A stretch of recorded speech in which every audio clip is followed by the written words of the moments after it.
Welcome in to another episode of Building the Pride. I am your host, Drew, and I am by myself right now, but my co-host, Mike, should be on momentarily to talk about what is going on in the NFL. Now, I should probably forewarn everybody, I've been having migraines, ocular migraines, and so may not make it the whole time, but Mike can carry us through, I'm pretty sure. So it's good. It's a good Tuesday. Let's see. Let me check my calendar here. We are, 16 days before the NFL draft. Oh, thanks, man. Appreciate that. Yeah, I don't know if anyone's had an ocular migraine before, but mine aren't necessarily painful, but it's like you look at the sun and you see like the spot or something. Like if you get like a glare off a car or like someone took a picture that had a flash on it or something, and you get those spots in your eyes. Those spots, when I have a migraine, stay, and then they slowly, over the course of like 30 to 45 minutes, like get bigger and eventually dissipate. But it makes it very difficult to see. And when I don't necessarily, they're not necessarily painful, but they just leave me completely exhausted after I have them. So, had one yesterday, didn't sleep well, took a half day off today at work, turned my hat around for everybody. I'm trying to hide as much of my face as possible. I've been just jamming my face on this thing for years now. People are like, it'd be a better podcast, but this guy keeps showing so much of his face. Anyways, let's talk about what's going on in the NFL. That's why we're here, not to talk about me. News and notes from around the NFL.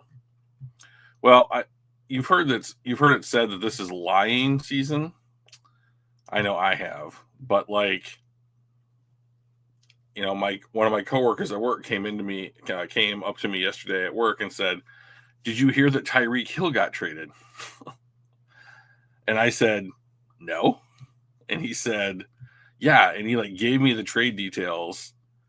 And then I was like, I think that I would have seen something in the news on Twitter, or on Facebook, or Instagram, or ESPN about Tyreek Hill getting traded.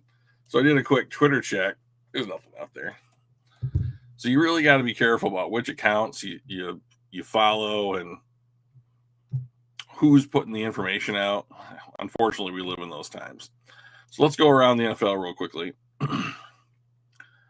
Kind of an odd note. Panthers, the Carolina Panthers signed a basketball player named Colin Granger to play tight end, and he has zero football experience.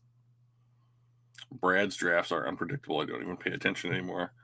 Whatever happens in most of us. And most of Brad's picks will be good. Well, that's true. He's batting at a much higher level than most of the NFL is around him. So it's rebuilt this roster. That mentality has made the best Lions team in my lifetime. I'm 42. So, I've got a lot of faith in him. Doing a pretty good job. So Carolina signs a basketball player who's 6'9" to try and convert him into a tight end. I don't know that I see many franchises doing that successfully, but it's an interesting thing.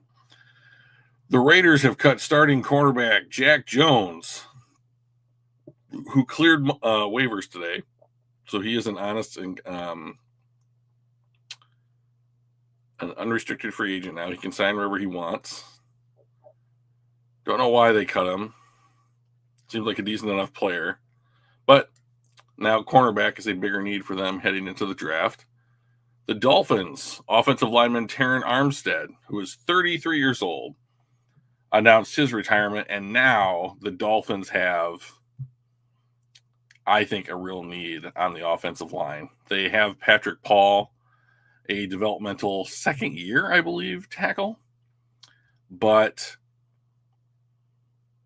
I don't know that, if I was sitting there at 13 and you have the likes of Josh Simmons or Kelvin Banks or even possibly like Armand Membu on the board, that's going to keep you from drafting a tackle, you know?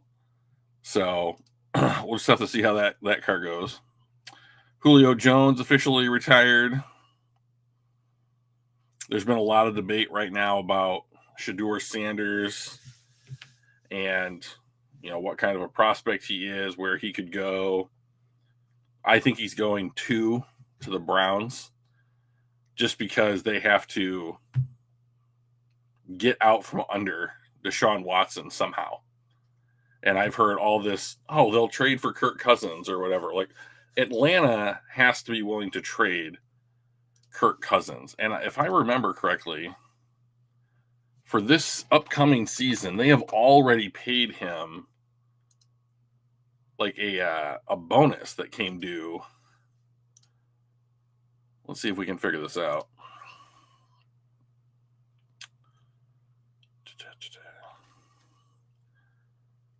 $2025 season prorated. March 17th, 2026 roster bonus is guaranteed. So his prorated signing bonus, his roster bonus is $10 million. So because they haven't traded him or cut him by March 17th, which, just let me check my watch, was a while ago, they are guaranteed to pay him $10 million. So if they trade him post June 1, they can save $12.5 million on their salary cap and take like a 27.5 12.5 dead money hit, save $27.5 million. So maybe they're just basically saying, like, we're willing to pay you 10 in order to get to net 17, So that could be a possibility. And like, I would imagine that that's one of those, like, I'll give you a 6th round pick and you give me Kirk Cousins and a 7th round pick type of trades. They may choose to keep him on the roster as a backup quarterback. I don't know who else they have on the roster as a quarterback. There's Penix. Scrolling. No one's jumping out at me. So I don't know. I mean, you got to have a backup, some kind of backup at least. So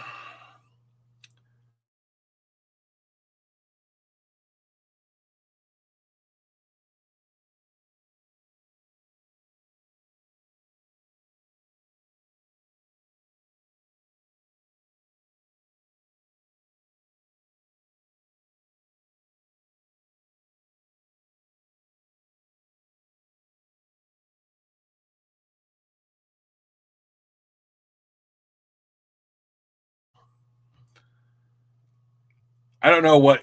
I live in the middle of Portage, Michigan. Like, I should have dedicated internet. I don't know why it's going in and out. Falcons should hold on to Cousins until someone loses their starter. Then that could be exactly what they're doing. Week 4, someone gets hit the wrong way. Oops a daisy. Now we're 3-1. Whoever it is, we need a veteran QB to steer the ship. Kirk Cousins is certainly available right now. Here's my thought. I guess my thoughts on that are: you're holding on to Kirk Cousins and not hoping, but like you're holding on to Kirk Cousins for the eventuality that you can improve the compensation by trading him if there's an injury, and like it's likely that there will be an injury. It's a real 2D chess move, not even 3D. Oh, they're not going to turn a profit. This is about opportunity, like, Or what's that when you give up on something, you just have to eat it? Not opportunity costs. I can't remember. Mike's good at that kind of stuff. He'll be here in a little bit. So I would take Sanders at 2, even if he's not a surefire pick, because you got to get Deshaun Watson off your roster at some point and just take the hit and start eating into the void years that you've created. It probably buys their GM and their coach time. What is happening? Time. Sunk cost. Thank you, Brian. That's exactly what I was trying to say. Ever since COVID, I just cannot pull the words. So the sunk cost fallacy. That's right. Thank you. So I'm betting that we don't know who the day one starter is in Cleveland at this point, and it doesn't really matter. I mean, they're a bad team, and they're going to be picking in, I think in the top 5 next year too. So should we trade everything we were going to give for Garrett or Max to move up for Abdul Carter? Okay, so how about this? Let's explore that idea just a little bit. So we're not going to do a mock draft, but let's just jump into a mock. Just to explore the idea. Okay. So let's enter this. Hang on. I will share my screen in a moment. Okay. Let's make this bigger. I always yell at Mike for not making it bigger. Let's go over here. Present. Share screen. Share. And then we have to go back to this. I have to add that to the stage. Okay. So here we go. Right. If Sanders is going in the top 3. Right. Okay. If Sanders is going in the top. Okay. So if Sanders is going in the top 3, the way that I think the first 4 picks of the draft are going to go currently are Cam Ward to the Titans. That is becoming as sure a pick as you can have. I think the Browns will draft Shedeur Sanders because money and positional value. So that leaves the Giants as the quote-unquote first pick in the draft, in my opinion. So who's better for them, Abdul Carter or Travis Hunter? I think you can play. Travis Hunter could be your number 2 corner. He could be your number 2 wide receiver. He has exceptional ball skills. So we need a defensive end, guard, left tackle, so any offensive lineman, wide receiver, and safety. It's an interesting list. So let's take a look at so people were saying that we would trade 2 1s in order to trade for Myles Garrett, right? All right, so let's take a look at this. Let's just explore this a little bit here. Start draft. All right, so I have the draft going. Scroll. Cam Ward, Shedeur Sanders, Travis Hunter. Okay, so here are the Patriots, right? The Patriots can take Abdul Carter. So let's see what a trade would look like to get up to New England. So if we do this and we go to Detroit, that means that New England is trading down 24 spots. So what that means is they are saying we are removing ourselves from the top tier of talent at basically every position group that we could need in the draft. So Ginty will be gone. Tet McMillan will probably be gone. The good offensive linemen will probably be gone, right? Tackles. So what they are saying is you have to make it worth our while to do that. So if we want number 4, I will give you 28.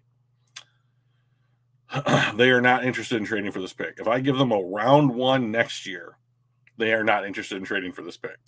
If I give you a round 1 2 years out, they're not interested in trading for this pick.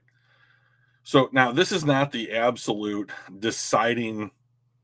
determining factor as to whether or not a team would go for a number 1 pick or trade in the top 5. But I cannot tell you the last time a team traded from the late 20s into the top 5. So if I said, okay, I'll sweeten the deal. I'll give you the 60th pick, my round 2, my round 3. I mean, who is the most? I'll give you. No, where's the wide receivers? I'll give you Jameson Williams. They are just not interested in trading for it. So let's get out of here just real quickly. Let's go to Google. Yes, we want to leave. And let's look at the Jimmy Johnson trade value chart for a second. Okay. So let's make this bigger. New England's pick is worth 1,800 points, just for the sake of argument. Detroit's pick is worth 660 points. So if we go 1,800 minus 660, that means the difference is 1,140 points. So 1,140 points is effectively the 13th pick in the draft. So the Lions would have to give up. They'd swap picks 28 and 4. Then the Lions would have to give up 1,150 points worth of stuff. So if we continue by this model and you try to value a pick in a future year, you always value that pick as being in the middle of the round, right? So if you say the Lions are going to finish 16th or have the 16th pick in next year's draft, that's worth 1,000 points. Well, we're still a little bit shy, right? But the Lions are unlikely to have the 16th pick in the draft. Even if you said that they'd have the 24th pick in the draft, that's 740 points. You basically have to double that to get what the 13th pick was, right? So what I'm thinking is, if you're the Detroit Lions and you want to trade up into the top 5 for Abdul Carter, you are looking at a package that's something that is like, I will give you my first round pick this year, and I will give you my first round picks in the next 2 years. Okay, so you are giving up 3 ones to go get Abdul Carter. I think that's just on the drastic jump from 28 to 4. You're looking at something like that. So I don't think that it's an interesting idea, Brian, but I don't think that players on the Lions roster are moving that needle. I do think JMO would be, if they were going to trade a player, I think that Jameson Williams would be on the table as a discussion, but I don't think that he is worth a first round pick. And if I'm New England, I'm taxing the Lions very heavily to give up what some people consider to give up the pick to draft what some people consider to be the best player in this draft. Here's the other thing. I think you can play Aiden and Abdul Carter together. Please remember, Abdul Carter does not do the thing when rushing the passer that the Lions seem to want across from Aiden Hutchinson. Abdul Carter is basically playing the same position that Aiden Hutchinson plays. He's not doing it exactly the same way. I think the Lions would use him in a very similar way to the way they use Hutch. So I can understand why the Lions would want a player the caliber of Abdul Carter. I don't know that he is a quote unquote perfect fit. He might just be so good that it doesn't matter, and you just go and get a player like that. But I think the price to go get Abdul Carter is more than the theoretical trade proposals we saw for Myles Garrett. Now, with Myles Garrett, you had to extend him to effectively a record-setting contract. You don't have to do that with Carter. So you could look at it as Carter's cheaper than Garrett. But remember, you gave up 3 picks or at least +2 picks, right? And so is Carter really cheaper? Still probably yes, but like you have to add on the cost of like 2 additional first round picks to whatever you would be paying Abdul Carter. So he probably still comes in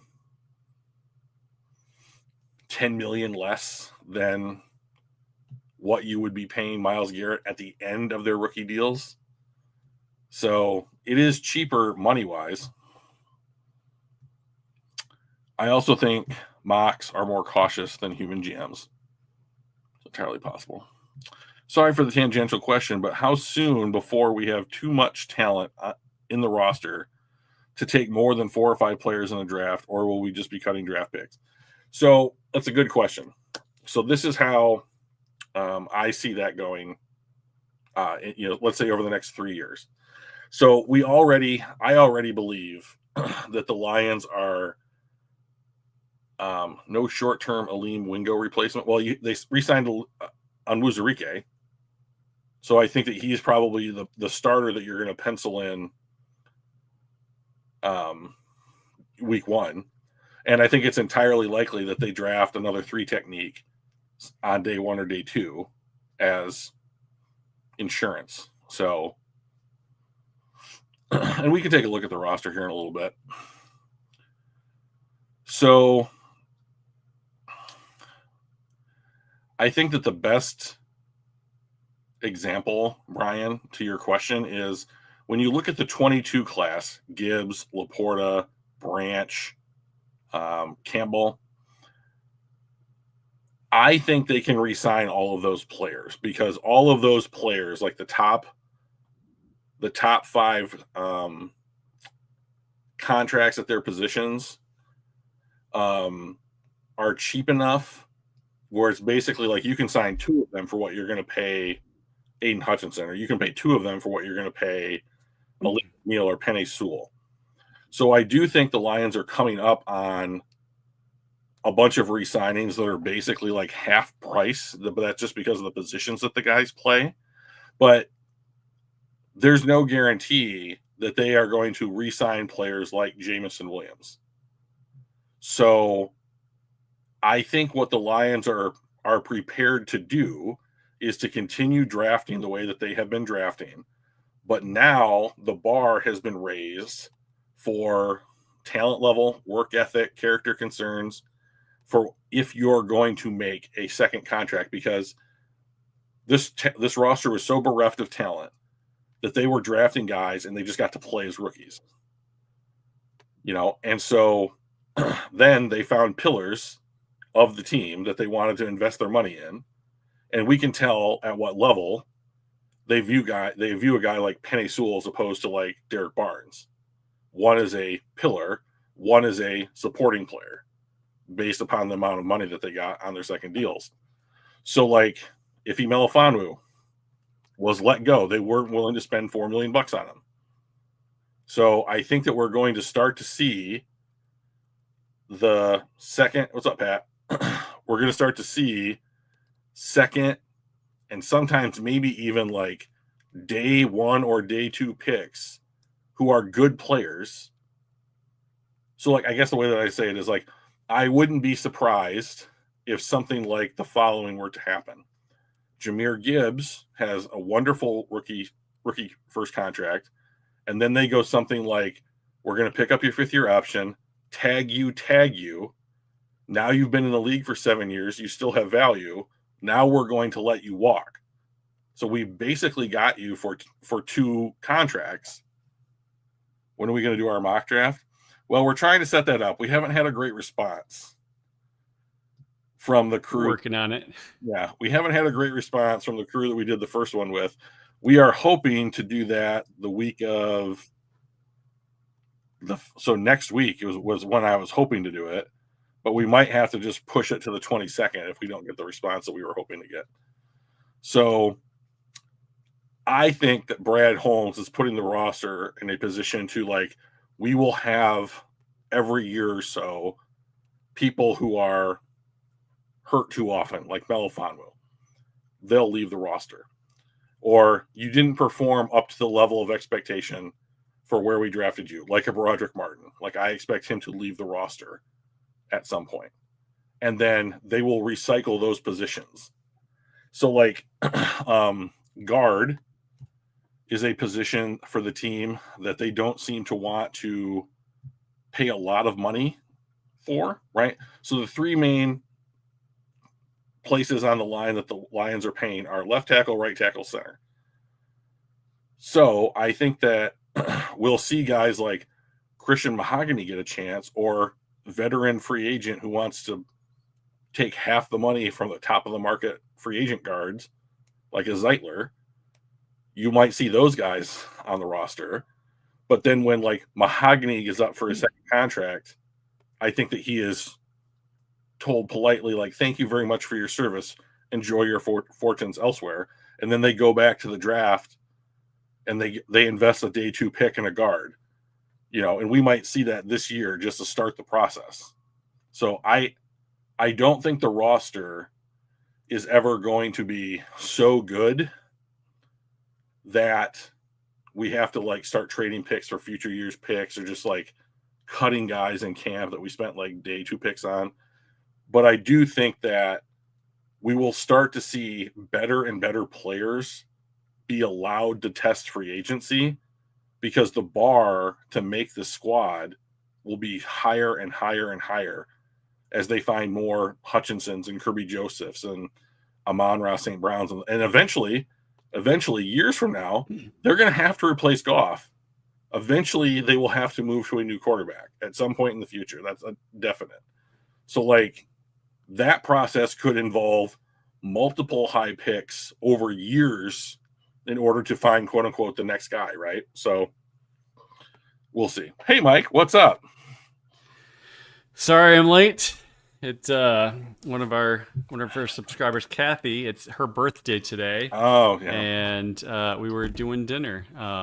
Very delicious. She made some vodka pasta and chicken. It was amazing. We had we had chicken pasta and some margaritas, and it was a good time. So sorry I'm late, but I'm catching up in the chat, and we can talk about Lions. By subscribers, he means his good personal in real life friend, Kathy. This is true. Yeah.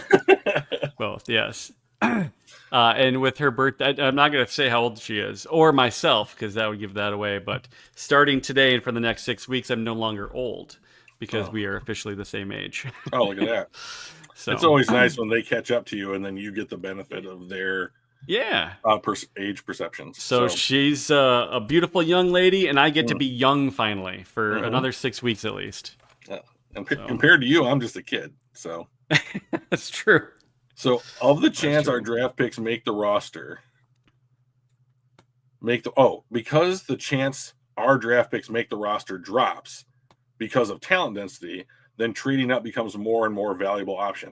So I think that you are reading that situation intuitively. He might have been rescuing dogs. We'll never know. But here's what I'll say. I think the Lions have already demonstrated that they are going to, quote unquote, move around in the draft, up and down, back and forth, to get their guys. And sometimes that looks like trading up, like from 32 to 12 to draft Jameson Williams. Sometimes that looks like trading up to go draft Broderick Martin in the 3rd round, or even trading a pick in a future year to draft guys like Sione Vaki and Giovanni Manu, right? So I don't think that process is going to change or slow down. Brad usually sets up the offseason to allow himself maximum flexibility when heading into the draft. He doesn't want roster spots that have no one there to be like a week 1 starter before the draft. So I think that you make a valid point. Like, he will continue to find players who are what I like to just call second contract guys, like pillars of the team. And whether that's like you're going to sign Derek Barnes for 3 years or Penei Sewell for 4, he'll continue to find those guys, whether he has to move up or down or however. I don't think that the frequency at which he's going to find them is going to increase for two reasons. Number one, it's difficult. Number two, like if he continues to move up in the draft, which he's by far more likely to do based upon his current trading record, he will have to give up, draft capital in order to make that move. Basically, what you are saying, but eventually, I mean, mathematics would just say he's probably going to miss on somebody, and then, you've got to find a replacement. That's going to take time. It's going to take additional capital. So we'll just see, right? Oh God, can you imagine if Mike jumped out of a birthday cake? That would be terrible. Punishment, not celebration. I wouldn't do that to her. Do you remember in The Simpsons when Mr. Burns jumped out of the birthday cake for Smithers? Yeah, that would be me. Happy birthday. Happy birthday, Mr. Smithers. Sorry, that was really creepy. Wow, 30 minutes is gone already. So you get on these rolls and get some good questions in the chat. You can just roll. Pat, we will also be streaming for the actual round one of the draft. We do that every year. We've done it this will be our third year streaming it. But We've gotten together for 5 now. At least 4. I don't remember if we did 2 offline and 2 online.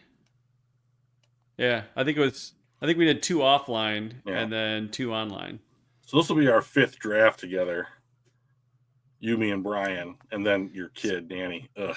Yeah, I know. But, he got a little bit beginner's luck his first year. God. The rules of the draft day game is everybody throws $1 into the pot for each pick, and you write your pick down on a slip of paper, and then when everybody has it, you show your pick, and then if you get the pick right and you're the only one, you win the pot. If everybody gets it right or nobody gets it right, it rolls over, and if one or not everybody, it splits the pot. So early on, like last year, I actually have. I was showing this to Drew yesterday. Don't show your list. Yeah, I actually had the list from last year, but Caleb Williams, everybody got right, so that just rolled over to the next pick. Our first year streaming, I think, was when Danny won it, and we were just abysmal the last dozen picks. Nobody got right. It rolled over, and finally Danny gets the one thing right all night, and he wins $48.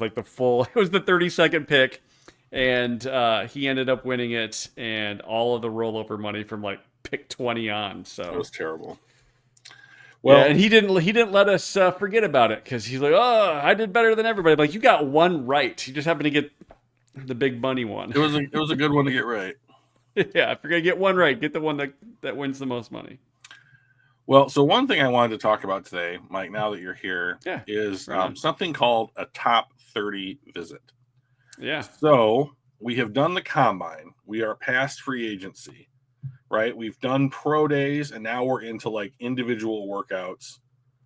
Okay, Danny, pipe down, buddy. So, now we're doing individual workouts. So, I know Will Johnson from Michigan is going to hold a workout in Ann Arbor, and then later next week he's going to go and visit the Raiders in Las Vegas and do a private workout for them. So, during this time, teams can do something called a top 30 visit, in which you have the ability to invite 30 players from, I'm not exactly sure, I think it's outside a certain distance from your facility, to come and visit you, and you get a little chance to do an interview, check up on medicals, ask some questions. Maybe they didn't go to the combine, that kind of thing. And so let me present my screen. Looks like teams are free to use top 30 visits on anyone they want during the pre-draft phase. Gotcha. Thank you. So, once again, over here at Pride of Detroit, I really recommend them. They're a very good source. The Lions have completed, I believe, 8 pre-draft visits so far. Lan Larison from UC Davis, running back. Wide receiver Isaac Tesla, I'm going to say. I don't know how to pronounce Tesla, from Arkansas. I think this is from Central Arkansas. He is very, very big. Probably a late round X wide receiver. Offensive lineman Gray Zabel. He can play any of the 5 spots. Edge Shamar Stewart, Texas A&M. Edge Josiah Stewart from Michigan. He's probably a Sam linebacker. Linebacker Chaz Chambliss, Georgia. Linebacker Ruben Hippolyte, Maryland. Safety Jonas Sanker from Virginia. And they did virtual. It says Detroit Lions local visit. Jalen Reed from Penn State. Now he's from Detroit, so it says it doesn't count against their top 30. Virtual visits. They've done virtual visits with Edge Fadil Diggs out of Syracuse and Josiah Stewart again from Michigan. And then this is every team can have a local pro day, and then usually it's a bunch of smaller school division like MAC or Division II schools that are in and around your team. A lot of guys that probably didn't go to the combine. Combine, yeah. And so, I mean, here's Josiah Stewart again, so like a lot of different guys so on this list. We saw him 3 times, once in person, once virtual, and then once again for a pro day? We have seen him 3 times since, quote unquote, the draft process really stopped. Yeah. Like when the combine was done, we've seen him 3 times. So like, why am I bringing this up? So great question, Mike. So the reason I'm bringing it up, anything I can do to help, buddy, is that dating back to 2022, that was the Aiden Hutchinson draft.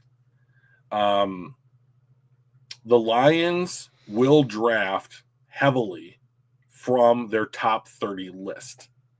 So the way that I like to think about it is, right now we do a mock draft together. Chat's throwing out their suggestions. Mike and I are discussing them. We have a pool like this, just an enormous pool of players that we're talking about. Oh, we like this guy for this reason, or this guy's a fit, or he's not a fit. The top 30 visit could help us shrink down that pool to like a more manageable number. So like in the 2023 class, 2023 class, they had top 30 visits with Brian Branch, Sam Laporta, Hendon Hooker,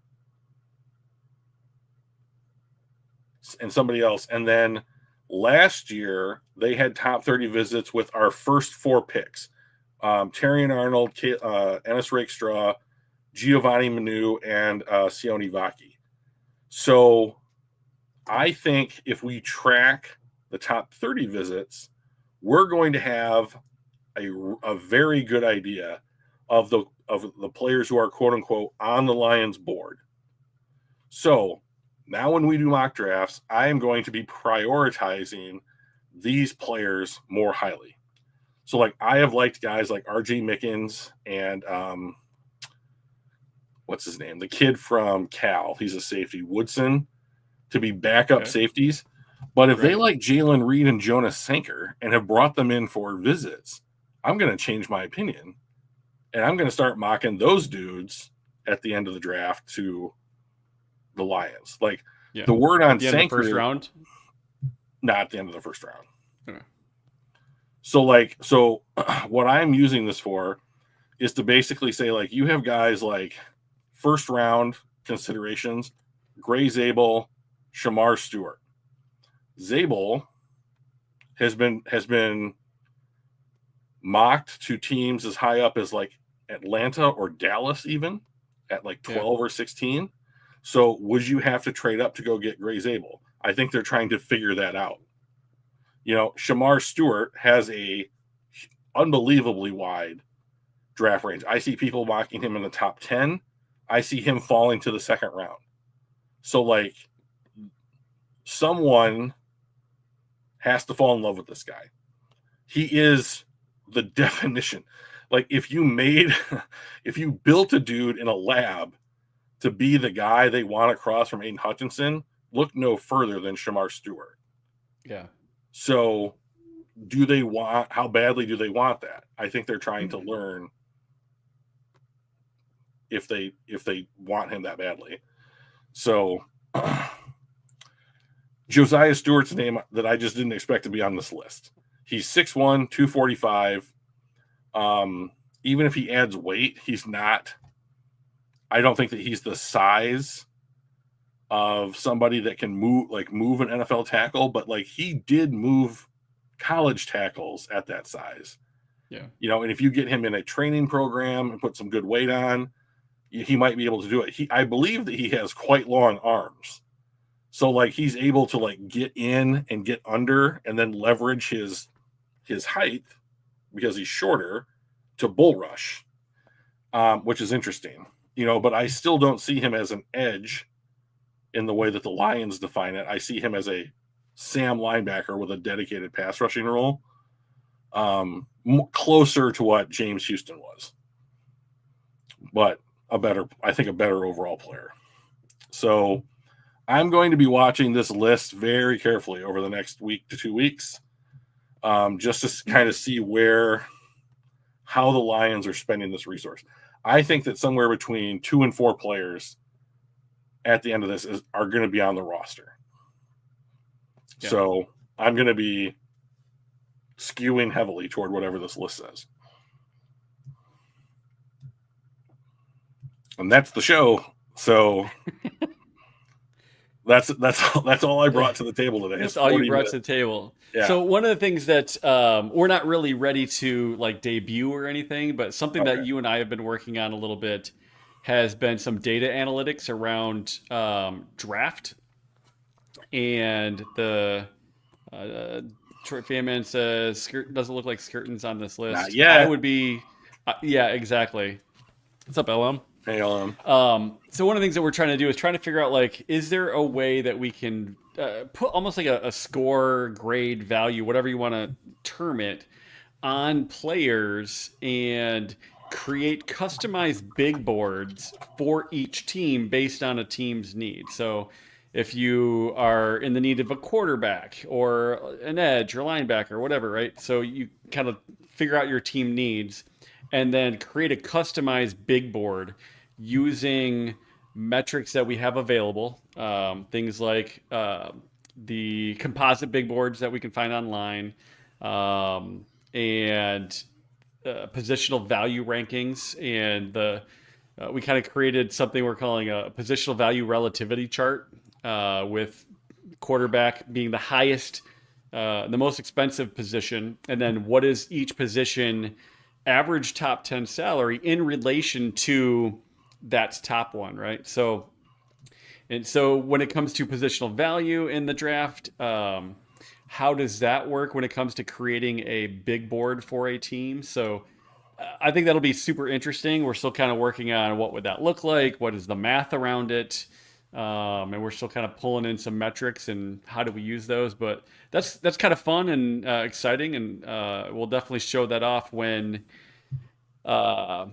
we figure it out. Yeah, this sounds like an AI. I have been using a bit of AI to do some of these calculations and formulas for me. So we're not 100%. That smart. Yeah. Basically, yes. Like the thing that I'm hoping to like develop out of this exercise is to take the draft theories that we have, positional value, best player available, draft for need, those kinds of things. How can we combine those so that we can spit out a number, a quantifiable number for like the Lions, for the team that we care about. Right. And basically say like, yeah, I mean, like we don't have to fight about need versus BPA or positional value versus need. Like it's all worked into this number. So like, can we just, we need to stop looking at them as different philosophies or opinions that are in conflict with one another, and to see how they work together a little bit better. And I think that this exercise is going to, if anything else, will help us determine like, oh, that was a really great idea, or you're completely full of shit. Like, who knows? So like, or both. Yeah, probably both. Great idea, really poor execution. Really bad on the execution. We are not data scientists, and we are not trained mathematicians, so Right. your mileage may vary. So this is what happens. I have an idea, and then Mike does math. So like, I leave it up to him. I have a lot of trust that Mike will figure out how to make the math work. He's got the beard, I've got the brains. Is that it? Yes, exactly. Yeah. I got a little salt and pepper. I want some of those years. So how much would you give up to move up for Stewart? Well, I think that it's going to depend on, is he on the board, right? Obviously, you don't move up for him if he's not on the board. And then if he is sliding, I think that the Lions would have a pick range that they're comfortable saying, we're willing to move up 5 spots, 6 spots in order to draft this guy. So if he made it to 22, maybe that's the earliest they'd be willing to move up. Yeah. So one of the things, as we're kind of building this model, one of the things I looked at was, for the first round, we looked at 5 different mock drafts and kind of graded where each one of them was. And right now, on average, Shamar Stewart is going 20th overall. Yeah. And if you use the Jimmy Johnson trade value chart, which we're potentially, using this model, we talked about pros and cons. He is worth, the 20th overall pick is worth 850 points. And we are the 28th pick, which is 660 points. So that's not a huge differential to overcome. So we're looking at 190 points, which equates to the 80th overall pick. So, I guess that's one way to, and I don't remember where our picks are, but we're probably in that range. So we could give up our first and second to move up from 28 to 20, and that's probably be fairly close in the range. They'll actually come out ahead points wise. So maybe it's next year's second or something where it kind of drops a little bit of value. So I could see us doing something like that. I don't think it's going to take a lot. Yeah, I don't think that. Now, if we wanted to move up to 5, that's a bit different conversation, right? Well, we had that conversation to start the podcast off. Yeah, Danny gave me a little heads up that you were talking about potentially trading up to 4 or 5-ish to not me get Abdul Carter if he drops down. So okay, so Danny asked a decent question. How does Trey McBride's contract going to affect Sam Laporta? So Trey McBride is now the highest paid tight end in football, right? So it affects Sam Laporta because if Sam Laporta is given a second contract by the Detroit Lions, it's more than what Trey McBride got. So Trey McBride, if you look at like Trey McBride's stats, and you know how much I hate stats. Like if you look at that, actually I think that Donkey Kong's point is something I want to talk about here too, because they're not a dime a dozen. So Sam Laporta has outproduced Trey McBride, and Trey McBride has been in the NFL a year longer than Sam Laporta. If Sam Laporta averages his rookie and his second season in this upcoming season, he's one of the most productive tight ends in football over the last 3 years. So, like, hey, thanks, man. Awesome. Go Wings. Yeah, there we go. They need to make. It might be too little, too late, but we need to put a string together. They need to make up like 7 points to get in the playoffs, right? It's not looking great. How many games are left? I do not know.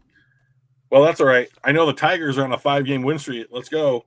So, like, that's always great. Detroit sports are good again. So, I think what it's basically done, Danny, is it said, here's the new bar. And George Kittle might sign an extension. Mark Andrews might sign an extension. There could be 1 or 2 other tight ends who end up getting top of the tight end position group money that's going to raise the bar of what we would have to give Sam Laporta. And like, I don't know that I think that you pay him right now. Like, let me just look. Let's see. Over the cap position. Don't you do it too? I'm not. Oh no, you're beating me to it, buddy. Okay, so Trey McBride got 19 a year. Travis Kelce, who's 10 years older, is making just over 17. Hawk is making 16 and a half. Kittle's making 15. Goddard, who's making 14 and a quarter, is likely to not be on the Eagles next year. They are floating him in trade talks currently. Mark Andrews is 30. He's making 14. David Njoku, and that's where I think the list ends, basically. So right now, Sam Laporta, I think, is like 25 years old, which makes him the youngest player on this list by a year. And I know that certainly Kittle could be extended, probably for cap reasons, more so than like he might get a 3-year deal, and then he'd be 35. Hawk might sign an extension before Sam Laporta is up for one, but like I think that you're gonna look at paying Sam Laporta $20 or $21 million a year over 3 or 4 years in 2 years' time.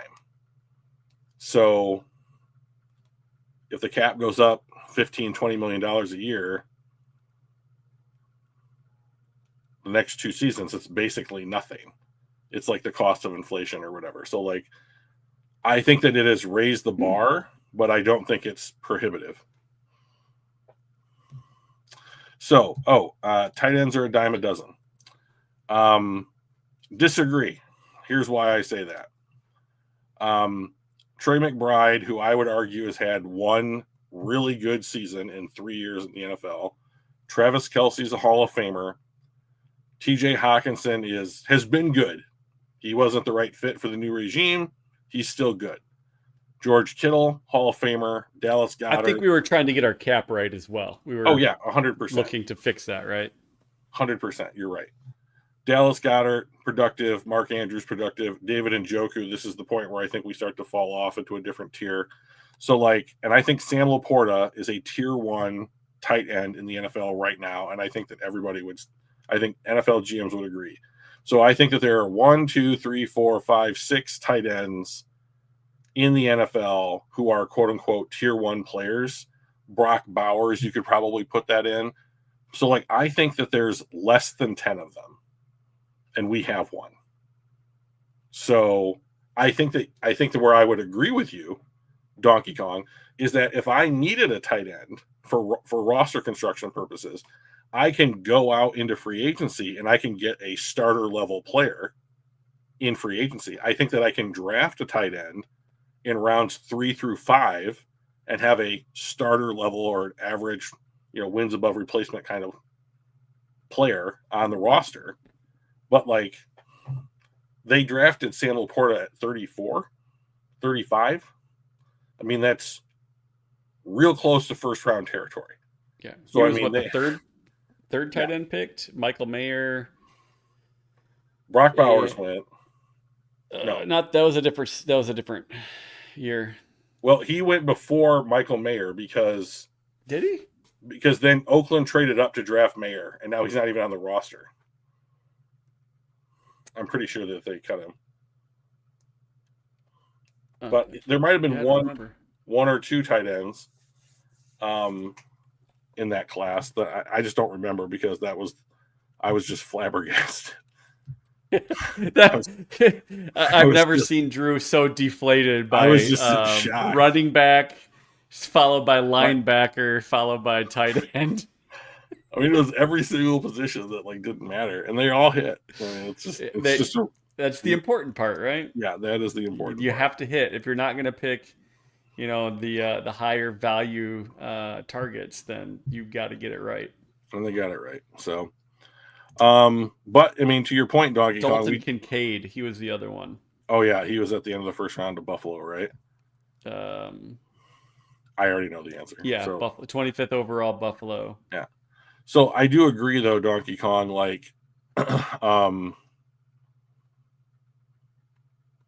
They're not difficult to acquire, and like we said earlier, like it could be a situation where you just let the guy walk into free agency, and like you might be able to say like, oh, this upcoming class looks like we're really deep at tight end, and we're going to be in a position to draft like the first or second tight end on the board depending on where we're picking, and I don't know, maybe Sam Laporta is asking for $30 million a year, and you're just like, okay, Sam, like we're going to let you test the free agent waters, or whatever. I don't think that's likely. I think that's more likely that he's a permanent fix. We're going to see Sam Laporta on the team for like 6 more years, is my guess. So, Now, I was just looking. Dalton Kincaid was the first tight end off the board that year, 25th overall to the Buffalo Bills. Laporta was the second one, 34 to us. Michael Mayer was on the board at the time. right. And Vegas took him at 35 right behind us. And I was the next year they chose Brock Bowers. In right. 24 they chose Brock Bowers, even though they just drafted a tight end in the top of the second round. And like when we drafted a tight end, I was like, we didn't draft Michael Mayer. Like he was the guy like that. I thought like this guy was like 2 years prior to the draft in college. Everyone was like, this guy's the best tight end in college. He's a great receiver and he blocks. Like he's everything you want in a tight end, and he ends up going in the second round. Like I just didn't get it. So let me look at Vegas really quick, because I don't even think that Michael Mayer is on their roster anymore. Where are you? And while you're looking at that, I have the 2023 draft wiki page up. Yeah. There are 2, 3, 4, 5, 6, 7, 8, 9, 10, 11 players from the 2023 draft that have made the Pro Bowl. Wow. We have 3 of them. Yeah, that's pretty cool. Branch, Laporta, and Gibbs all have made the Pro Bowl. He is still on the roster. Yeah, I can't imagine they would get rid of him. He was, granted, you got Brock Bowers at number 1, right? He's their main guy, but you need depth, and he's on a rookie contract. Why would you get rid of him? I don't know either, but like I do know that they actively were shopping him during free agency. Yeah. So no, but like it doesn't matter. Stop talking about the Raiders. So, Mike, do you want to do? Cares about the Raiders? No. You want to do a mock draft? Oh my God, I was looking forward to that all day. I know, I can tell. Do you want me to bring it up? Yeah. All right. And I shall share my screen. I just like talking. Talking good, stuff is bad. Stuff that talk, stuff not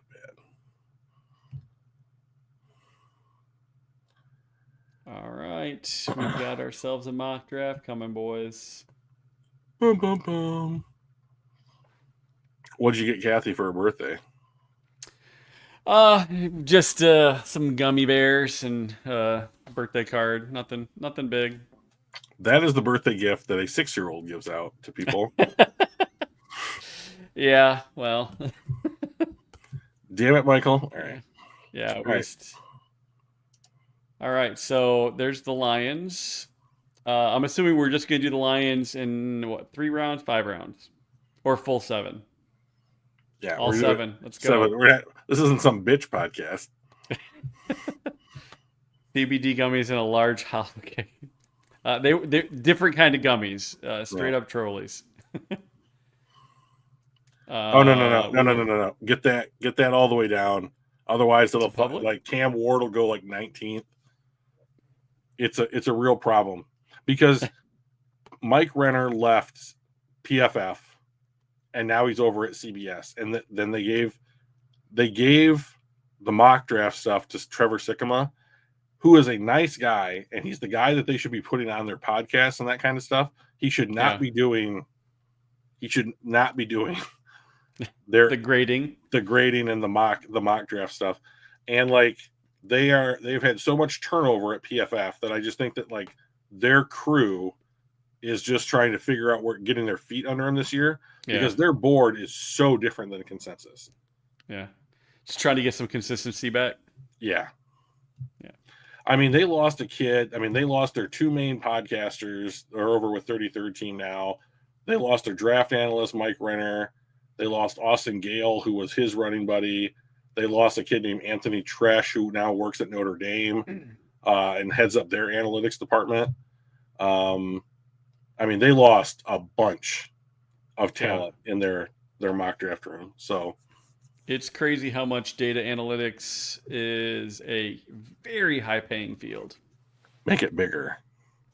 Make it bigger.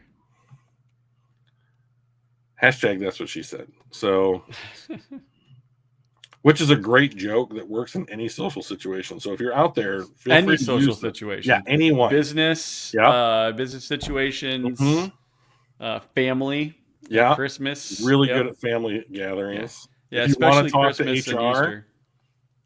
Oh, yeah. If you want to talk to HR, drop a that's what she said joke, because you're going to talk to HR real quick. Yeah. All right. Should we? Let's please start, because I'll just continue to do this. Do we want to watch things how they go to see if for potential trade ups? Or are we just going to wait till the Lions pick? If you want to do trade ups, you need to slow it down to about one notch before it. So you call it, because there are guys I would trade up for. All right. Well, let's go. Let's do this. Get the board down. Don't take public versus PFF down to That's where I had it. It must have put it back. It must have reverted. It must have reverted. All right. I gotta fix it. Okay. Who are we trading up for, chat? Carter's gone. Graham is gone. Membu's gone. These are all pretty stock. Okay. Tyler Wharton. That's a bummer that he's gone. McMillan's gone. Yep. All right. Pause it. Okay. This is 10 spots. Mike, let's how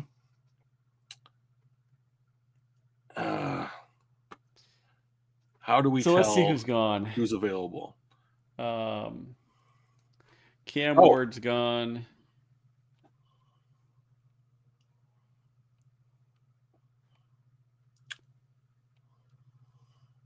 Travis Hunter. So the guys on the board right now that I would trade up for: Michael Williams from Georgia, Shamar Stewart from Texas A&M,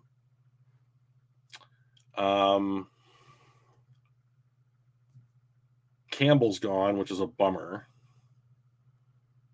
Tet McMillan's gone. That's kind of a bummer. Although I'm not exactly sure how he would fit.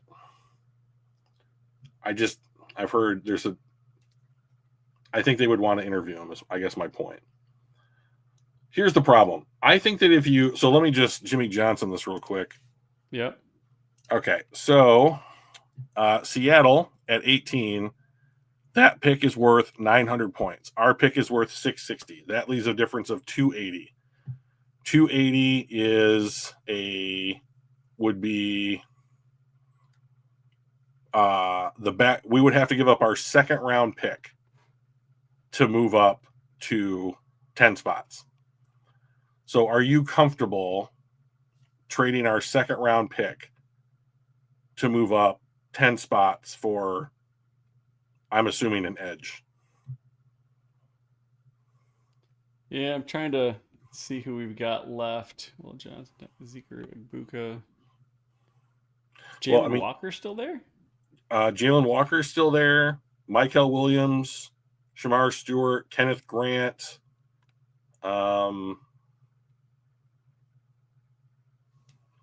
But I think that if you offer 28 and 60 for 18, I think that they will not even consider it. Oh, they would absolutely do it. Never mind. So ask for something back.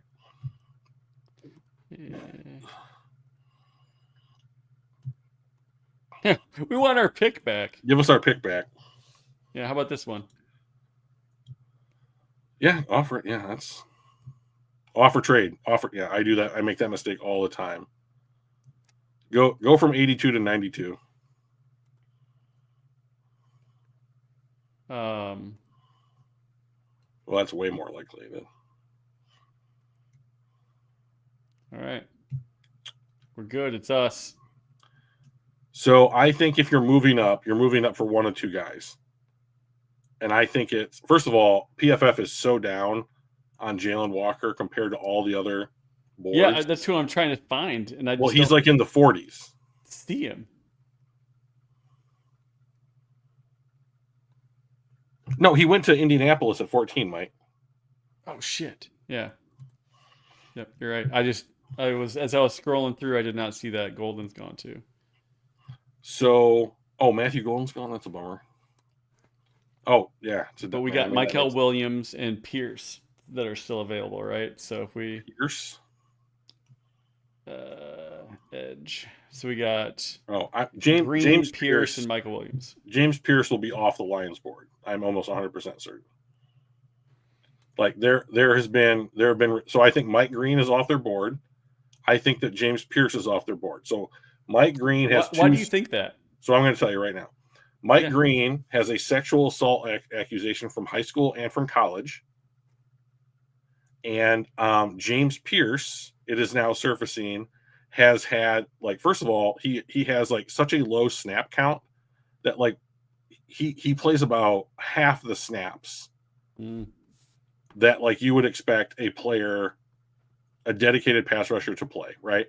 So a lot of good things with James Pierce, except now the reports are coming out that like while his teammates are out like in the gym, like working out, like studying film, he's at the apartment playing video games, hanging out with his friends. Is not necessarily like the gym rat that I think that the Lions are going to really look for. So like I think if you're trading up, it's for, I'm going to say one of three guys, and I think it's Michael Williams, Shamar Stewart, or Kenneth Grant. And I think that I mean, I would probably, if my job was on the line, I would probably draft Michael Williams over Shamar Stewart, just because I think that like Michael Williams can come in and do the job that Marcus Davenport is doing and has room to grow. And I think Shamar Stewart he has all the traits necessary to be an elite pass rusher and does not produce like those traits would indicate he should. Right. So if you're 100% that you can translate those traits into production, you would draft Stewart. I think the Lions would say, here's this guy. He's proven that he can do this. He has this upside. We're gonna develop the upside out of him. So like if you just look at the run stuffing rates between Michael Williams and Shamar Stewart, I don't even think they're close. So he has like a 7.6 run stop rate, and I think Shamar Stewart's like a 2. Oh, it's like a 5.5. Never mind, my bad. But like neither one of them produced a bunch in sacks, but it's because Georgia asked Michael Williams to play the Marcus Davenport role. Right. They didn't really let him rush the passer. Shamar Stewart rushed the passer and didn't get sacks.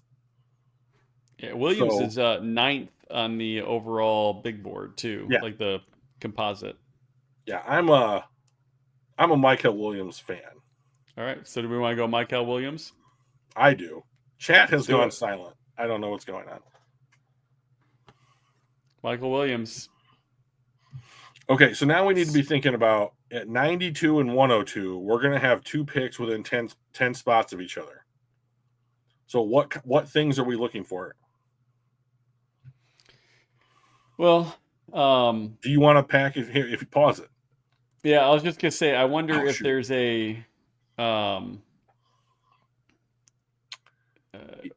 well, I missed. Oh, shoot. Derek Harmon went to the Chiefs. Skirtin went to the. Yeah, I know. That's where I was like, Loveland actually lasted longer than I thought. I love the idea of Colson Loveland in Washington. That's going to be fun. They're in the NFC. I don't like that at all.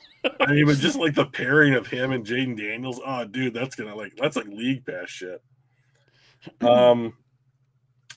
So they've brought Josiah Stewart in, but I think that Josiah Stewart is currently falling down boards just because other people are being pushed up boards.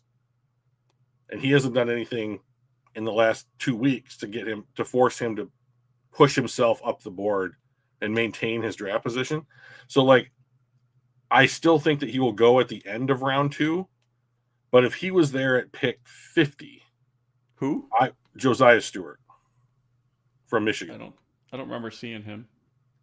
Well, that's because he's still available to be drafted. Well, yeah, okay, that's what I thought.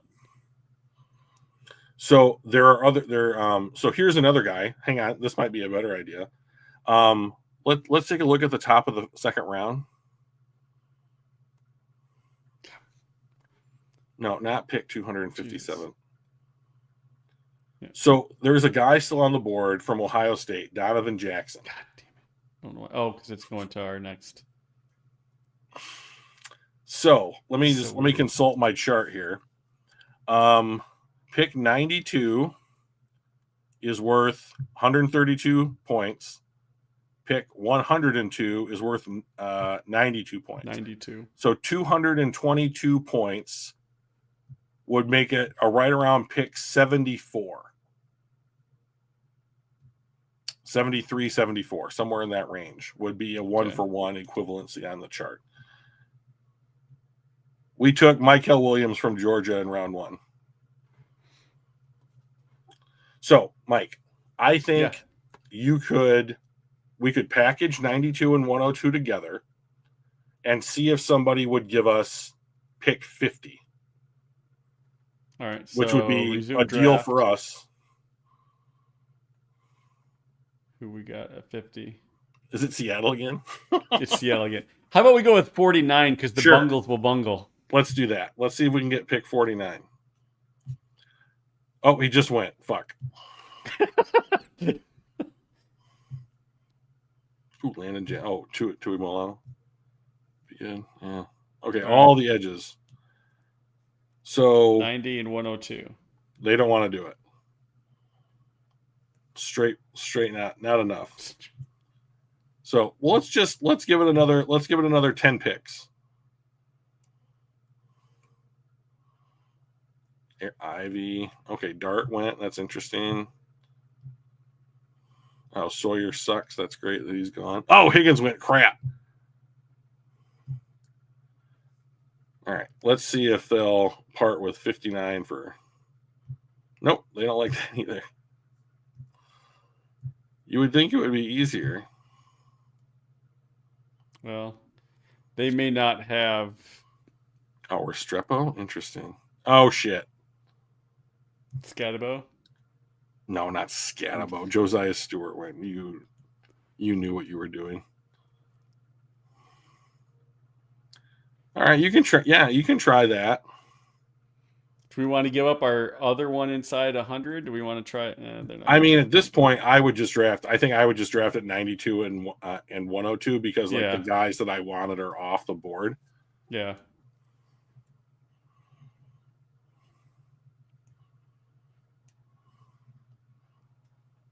Sure. Oh, Jordan Phillips is off. That's a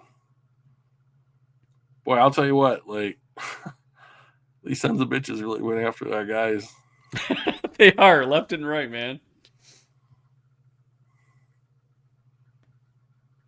Oh, Embo would have been nice. Oh, Kevin Winston went. Oh no. Okay. All right, it's us. Let's scroll down here a minute. Well, which positions are we targeting? Well, I don't know without looking at what the board says here. Keep scrolling. Well, I think we've got our edge. Okay. And in my opinion, I think wide receiver is our next biggest need. Okay. What are your thoughts? Here's my thought. Guard. We're going. Okay, so here's my thoughts. At 92, I think we just take Ratledge as a guard. Yeah, that was my second. And then at 102, if there's a wide receiver from, well, guys, no offense. This is why Brad drafts for us. And then I would be looking at a guy. We're drafting offense. That's what Tate Ratledge is. Plays on with the quarterback. So I would be looking for Savion Williams from TCU. He's like okay. Just never mind. Bye. Fuck. All right. Okay. Did you mean Kyle Williams? Because he's there. Well, I probably would draft him.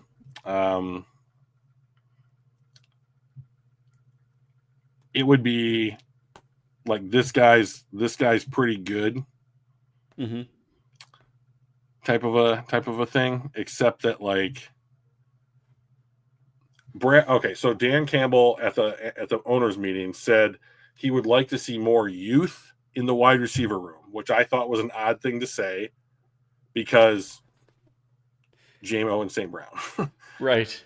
But so what I think he means is Khalif Raymond and Tim Patrick.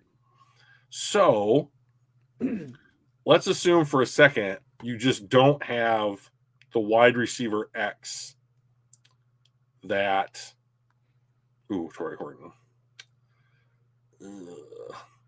You don't have the wide receiver X that you want to take over from Tim Patrick, right? I think that Kyle Williams is just like, instead of having that position, he's the kind of player that's like, we could put this guy out here in place of that position, and he might be like, your JMO insurance really is what you are, but now you have to play because we don't have the kind of guy out there that we really want. I don't even know how tall he is. I mean, 6 foot. So he's contested catch at 6 foot 180. That's Jameson's size. I mean, that's a good rate. It is.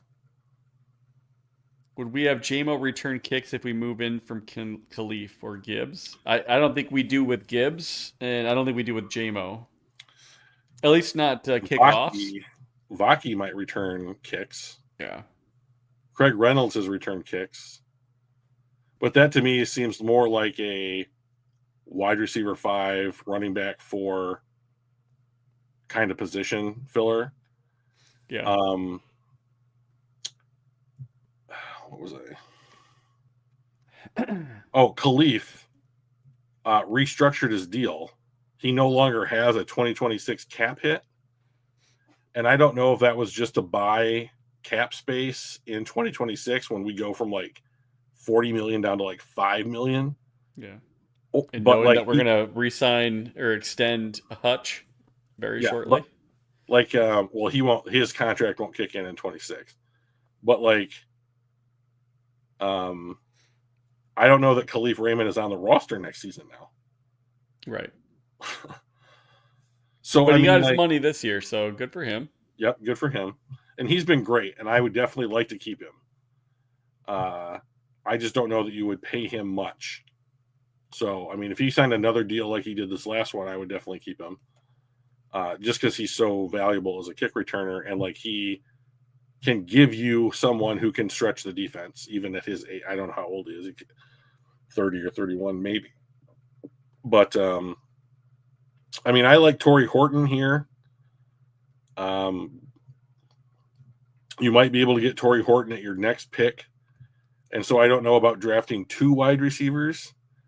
So you're either drafting somebody like Kyle Williams in this spot, or you're hoping that Torrey Horton's there at your next pick. But like at this point, I would be pretty goddamn happy about like, oh, you're walking out of this with Michael Williams in the first and Tate Ratledge in the second. Like, okay, Georgia, move up to Michigan. Like there's a direct line, like.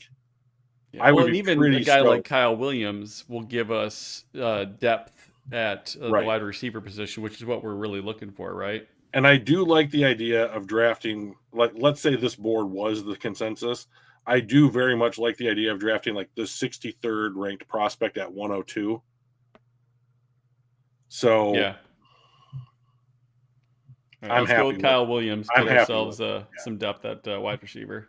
Like there have been plenty of picks that the Lions have made where I'm like, I don't get it. And they're like, this is just a football player. This is just a guy. Like this guy makes your team better, and like, just because I look at a prospect now and I don't immediately understand how he would fit in on the Lions, I think to myself, like, maybe he's just a guy. Maybe he's just like a dude that like is going to come to work and like kick ass every day. Like this roster is full of those players.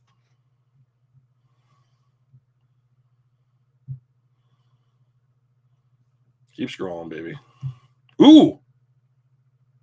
Quadarius Robinson is on the board. Interesting.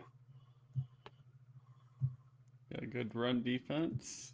Great pass rush win rate. So this guy is Josiah Stewart light, as far as I am concerned. And I don't mean light like he weighs less. I don't know how much he weighs, but like he's not as good of a. They're almost weigh exactly the same thing, except he's 4 inches taller.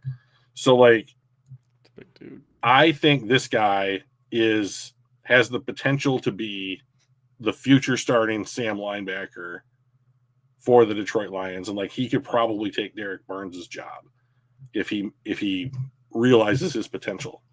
You know, and 6'5", 241. Oh yeah, this dude is a linebacker that played. He is a stand-up pass rush linebacker in college. So like, I think that he is a Sam linebacker that's going to rush the passer for us. I think that that's his role on the Lions.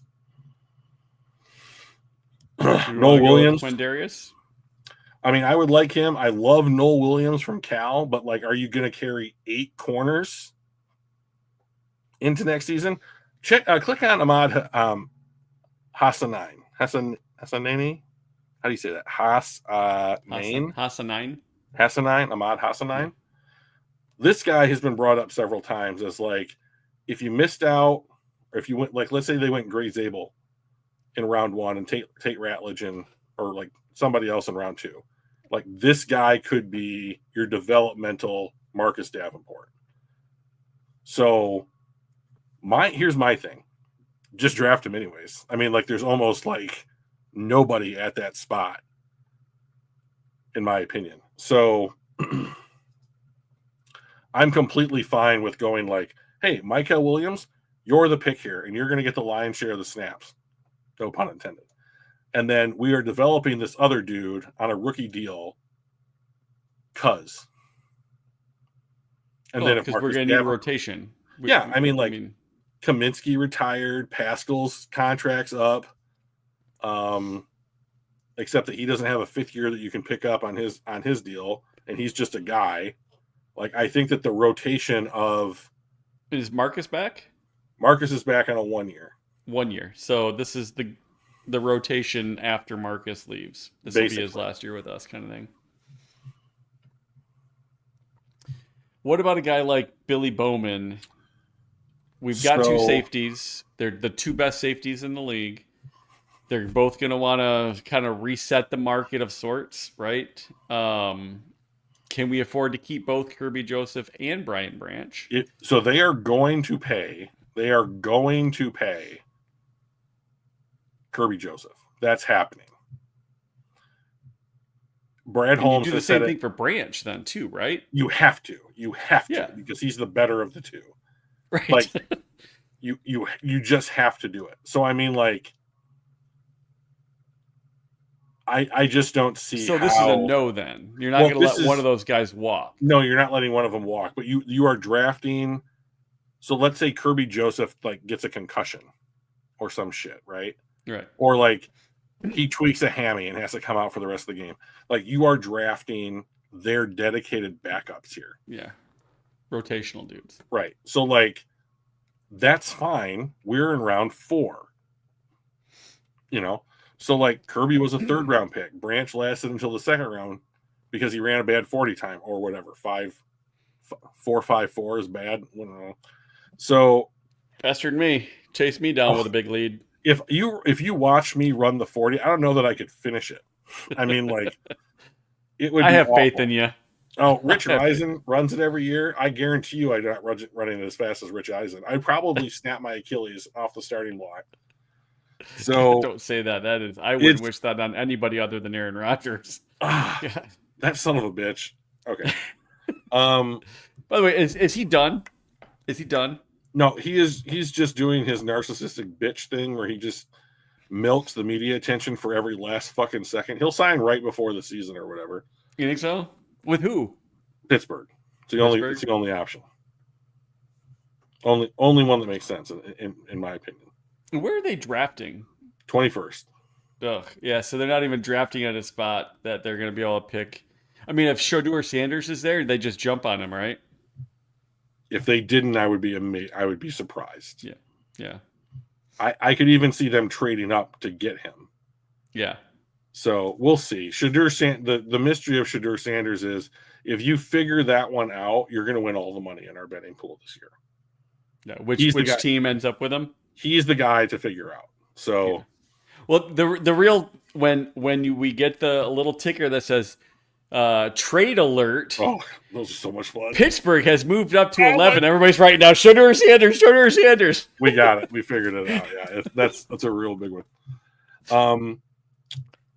So right, do we go with a backup safety, a dedicated backup safety, or do we go with a dedicated backup edge, either in Quindarius Robinson or Ahmed Hassanin? I would take the Boise State kid. All right, let's do it. I think we should just attack a position group like he attacked cornerback the last 2 years and just be like, okay, eggs, basket. Let's figure this shit out. Get in there. Eggs, get in the basket. I don't know if you remember the old Bud Light commercial. Fish, get in the boat. And all the fish jump in the boat. It was some football player being all macho-y. Yeah. Do you know the actress Shailene Woodley? Yeah. Apparently, not in person. I know of her. Yeah. Yeah. Okay. So apparently she dated Aaron Rodgers, and she's everyone is now, because he's being such a bitch about not signing. Like, everyone is now quoting her when she broke up with him, and she was like, I was in such a dark place after coming out of that relationship. Like, I really lost my faith in like men and people after that relationship. And I remember Sam Monson from 33rd Team like quoted the post or whatever from the internet, and I was like, this is not just her, this is all women that have dated him. Like, this is quintessential Aaron Rodgers. First of all, his dating history is kind of epic. Like, the dude, I don't understand it. I just don't understand it. All right. I don't know. I would, if it was me, I would draft this kid. I'm like, I didn't think he was going to be here. Well, I think that their board criminally underrates quarterbacks. But like, I love this right here. Well, look at, the one that I like is the one right below it. Pressure grade, yeah. Oh, that's a high pressure. Sign grade. Me up for high pressure grade. Syracuse? Are you kidding me? I mean, this isn't some powerhouse school. I mean, like, his pressure rate, he got pressured, at Syracuse. So, I mean, like, I'm about played really well against strong teams. Yeah, there's not a lot of bad grades in there, Oh, he was bad he was at Pitt and he played poorly. Yeah, I'll give you the one. Yeah. Like, this is a kid. Jared Goff threw 4 interceptions in a playoff game. Like, they have bad games, right? They sure do. Still raw. Yeah, that's still soon. All right, what are we thinking? This kid started at Ohio State. He transferred to Syracuse, and he had a season, in some respects, similar to what Joe Burrow did in 2019. Like, there are metrics where it's like these guys are basically on the same level. So, like, if you want, you might be able to take Kyle McCord and be like, sorry, Hendon, it's been fun. You had your shot. But, like, we are going to take Kyle McCord, and, like, Goff really has 2 years left on his deal before you can, like, you get a huge cap savings. So he's reaching the peak of his extension already. Next year's the peak. So Goff. Yeah. He's gonna have like $68 million against cap next year. Or something crazy. You have to restructure him next year to get cap relief. I mean, it's a must. So, I mean, you can free up like $40 million. It's crazy. So, like, I think McCord is an option, because if you take McCord, you'll have him on the roster for 4 years. He develops for 2 years in the offense. Jared's contract, what does Jared look like in 2 years? You have a plan in place. Like, I don't know that there is a plan with Hendon Hooker. Like, some of your so, like, you brought up last year several times, like, the Lions are up like 40 points on the Titans. They're up like 35 points on the Jags. Why isn't Hooker playing? Right? Yeah. Like, this would be like if you have a thing like we really want to develop this kid, like you could, all right, you're up 35 in the fourth, like maybe Goff can come out for 2 series, right? Like, Yeah. We're let's going to just hand give it him off some, anyway. yeah, just give him some snaps. Like, I think that you have to be on the field if you're going to get better. Yeah. I mean, I'm for it, of course, but I'm basically for drafting a quarterback every other year. And we didn't draft one last year, so it's time. Yeah, it is. And we can keep a third quarterback. Yep. Do we Goodbye, go Kyle Kyle Allen. McCord? Goodbye, Jake Fromm. Yeah. Yeah. Are there any other any other guys that are worth a lot of quarterbacks in this range? I would look at drafting Antoine Wells from Ole Miss. I think that he's. I mean, the numbers don't look good.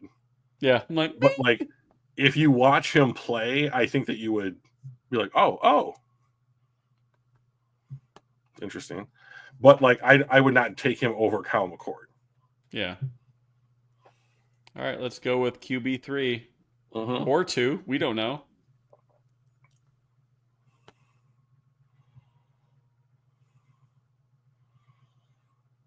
So now I'm looking at backup safety. I'm looking at linebacker, center, backup center.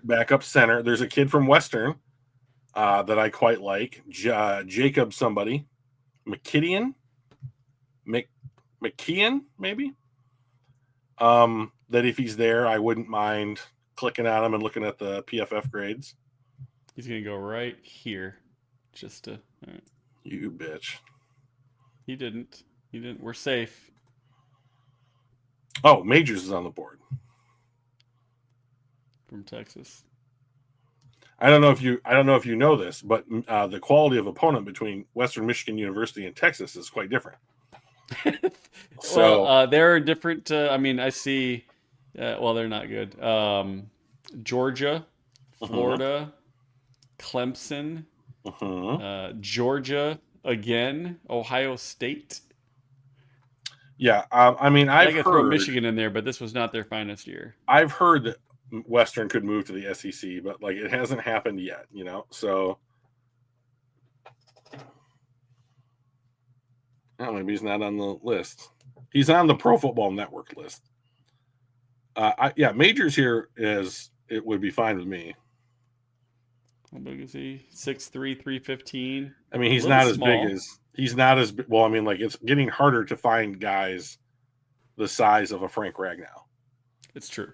So, all right, let's go with Majors. All right.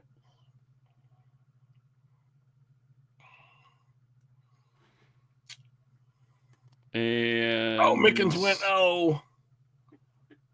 Oh no, Winston went too. You fucking Packers. Every year. I just hate their guts. Oh, Malachi Moore went too right before us. Of course he did. Sure, three safeties, and all of which I would have drafted. One of our guys in chat was like, "Oh, take Hunter Wohler." So, not this time, but like one of our previous drafts. So, like, I think it wasn't Hatters. It was somebody else. Anyways, we could take Hunter Wohler. Yeah, from Wisconsin, a Badger. So this is your Kirby Joseph backup. 6'2", 218. Twee. Wow. God, is this the stock market this week? Oh, I know, right? Jeez. We put a tariff on Hunter Wohler. Anything coming from Wisconsin. That's what we Packers ruined everything. We should do that, like in the draft. But like, if there's somebody that's like, oh, he should be going at 10 and he's in the board in the 20s, we should be like, oh, they put a tariff on him. All right, let's go with Hunter Wohler. Yeah, let's do it.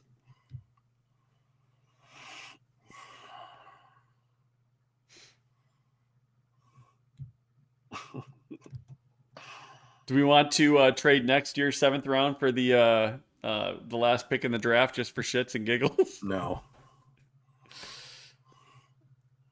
Stay in your seat, Drew.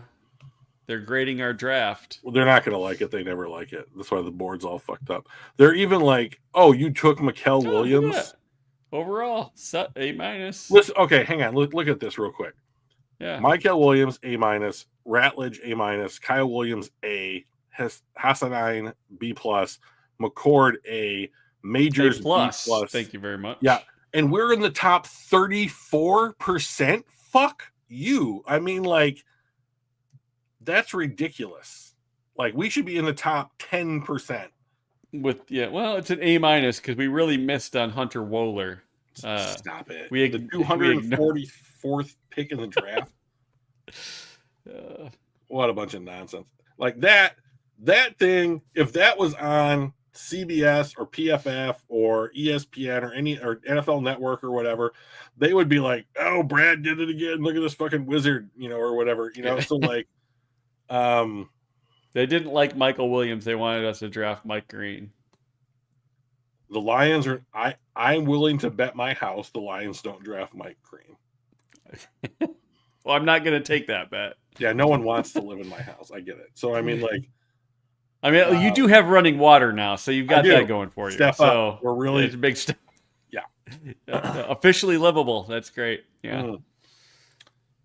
Well, according to I know that's probably still too soon as well. According to your insurance company, you do not need to have water running into your house in order for it to be considered livable. And I was like, so what is the difference between the term dwelling and a house? Because I thought like one of the whole reasons I bought the house was because it was like, had access to running water. It's a big deal. Idiots. So right, I would take this. I'd be excited about. I would be pretty stoked if this was if you took all the letter grades away, I would be pretty stoked. We're losing people.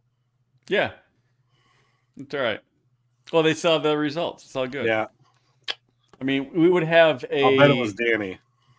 Oh, I'm sure it was. We'll blame it on him. In fact, he may be the only one left. I don't know. He could be. I don't know.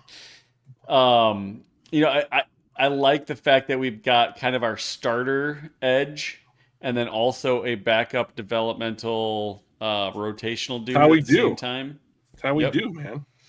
I like the fact that we got a pretty solid guard because that is the weakest area on our offensive line. And another dart up against the, thrown at the wall is a good thing. Yep. So we need another wide receiver. So getting Kyle Williams in there is good. A QB3, maybe someone that can push Hendon Hooker at QB2. Backup for Ragnow and someone that can push. I know we've got a couple guys that could potentially, fit in at the center slot, but this guy's a dedicated, like, this is my job center. So another developmental guy. Mm-hmm. So yeah, I'd be pretty pumped with this group. Yeah, I mean, so one of the things that I like about it the most is that I feel like this looks more like what I feel like the team is going to do than say like what someone at ESPN is going to do. Yeah. Right. So like what I want to move us toward understanding, like, this is the mindset that the team is going to go into for the draft. Ragnow and Rag later. So, we've got Rag now, and Hunter Wohler is going to be Rag later. If you show yourself out on that one, I think it's appropriate. I mean, I appreciate the effort, but I mean, at some point. Yeah. Like remember how we talked about great philosophy, poor execution? Yeah. Oh, Lord. Good. It was a nice try, Brian. It's a nice try. It was noble effort. Yeah. So, what do we have coming up? We're going to try and get this 8-man mock going. If you're interested in doing it, please let us know. Get us your contact information somehow. I think we're gonna try and shoot for the 22nd, Mike. Yeah, I think so. I know Michael Wartnaby, the Philadelphia Eagles fan. He messaged me and said he was up for it. I've not had a chance to talk to John Hirsch. He was the Bengals fan. He said yes. He did. All right, cool. That doesn't surprise me. I'm sure Brian Coates will do it. We could probably Yeah, get Justin A6 back in that would be if we give cool. him some time. I'd really like the dude who did the Cardinals that one time. Yeah, I haven't gotten a hold of Luke in a bit, so we'll see. Yeah. His company was acquired by another company, so I'm not sure if emails going to the old work address get to the new one. So I'll give it a go, but can't make any Probably not. promises. Yeah. Yeah, probably not. So anyway, this was fun. I think we ended up with a pretty solid mock draft. I think I wouldn't be surprised if one or two of these guys actually got picked by us. I think we're on target. I hope it's not like Hunter Wohler and Ahmad Jake Majors. Hassan, yeah. Oh, we got two, but it was We got two, but they were the 7th rounders. super late. So yeah. So. All right, buddy. It was great talking to you. Sorry I was late. Appreciate everybody in chat. Big group this week. So awesome. Yeah. We will see y'all next week, Tuesday, 7 p.m. As always. See y'all. Bye.